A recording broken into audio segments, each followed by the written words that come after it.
Good morning. My name is Mr. Harrison Muya. I will be taking you through object-oriented programming.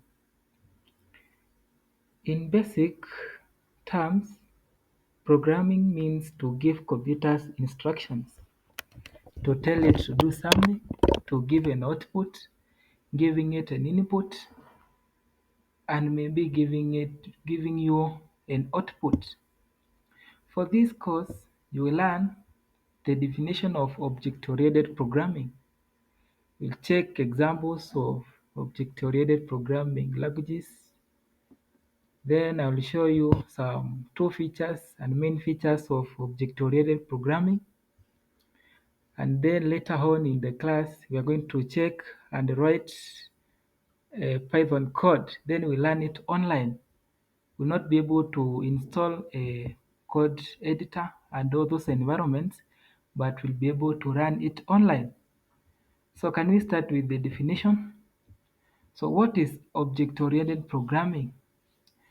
Some books some resources can call it OOP. It just means object-oriented programming. So it's just a computer programming model that just organizes software design and data, or just simply objects, rather than objects and logic. It just means that it's just a programming model that organizes software design and data, organizing it such that it's highly scalable, highly maintainable, and highly understandable. So an object can just be defined as a data field that has just a unique attribute and a behavior. For example, a person is an object. And remember, a person like me and you can either walk, they can talk. So that is an attribute of a person. Person is an example of an object. What it can do, for example, person can walk, person can talk. That is an example of an attribute. Attribute shows that an object can do something, has permission to do something, right? Just to show that it can do something and has permission to do something, meaning it is an attribute. Examples of object-oriented programming languages include Python, like we are going to run a Python code online and print some statements. JavaScript, C Sharp, C++, and we also have Java. They are one of the languages which supports object-oriented programming.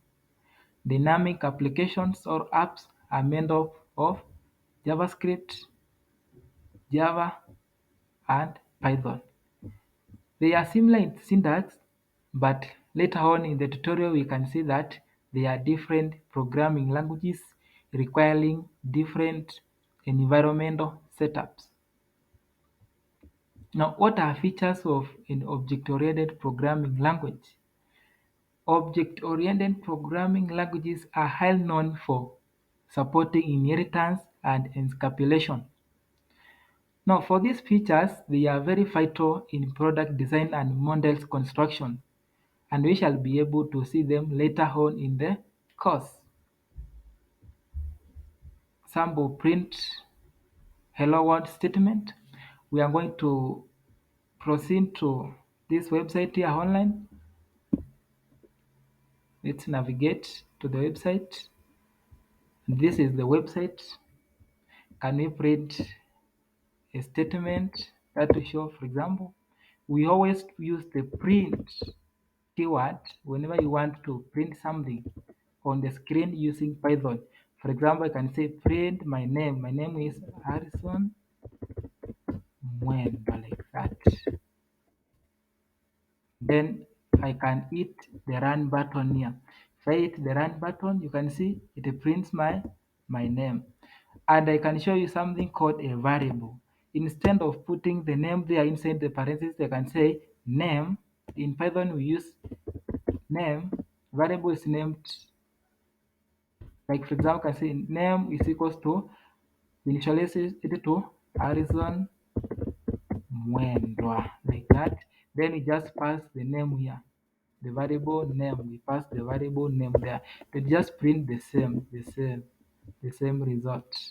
And you can see, let's wait just a minute because of the internet maybe. And you can see it has printed the name Harrison Mwendwa. Next time, see you in next tutorial.